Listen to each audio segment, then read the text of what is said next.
Dear students, this is Dr. Pooja Thakkar from Inside Biology. We are in the fourth session of human reproduction. In the last session, we have discussed about seminiferous tubules.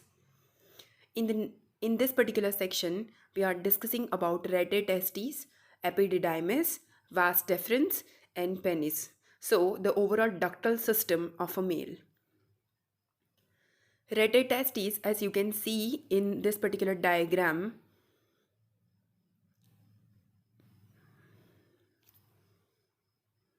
the enlarged view I'll be able to get you is this particular Redeye testes, which is a network, or you can say a grid-like or mesh-like structure at the end of each testicular lobule, where the sperms will be collected and they'll be kind of filtered from that particular region towards the epididymis, which is a long coiled tube-like structure.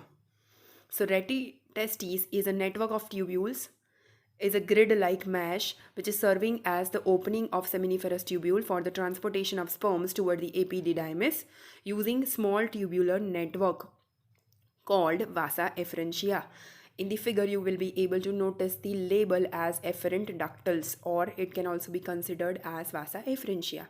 They are nearly 10 to 15 in numbers.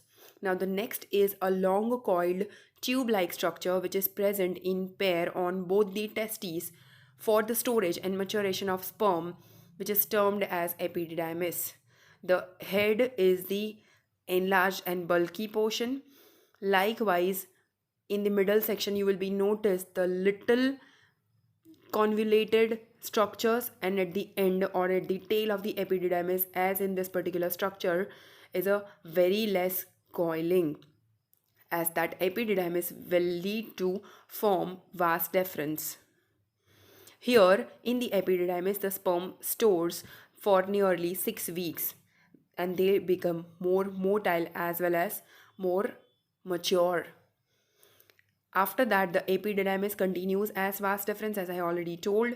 Vas deferens on both of the sides of the testes are seen as long tubules which are present in pair, and they'll run upward into the abdominal cavity by looping over the urinary bladder, as you can see that in this particular section, right? So vas deferens on both the sides of the testes will loop up on the urinary bladder and they'll merge up then.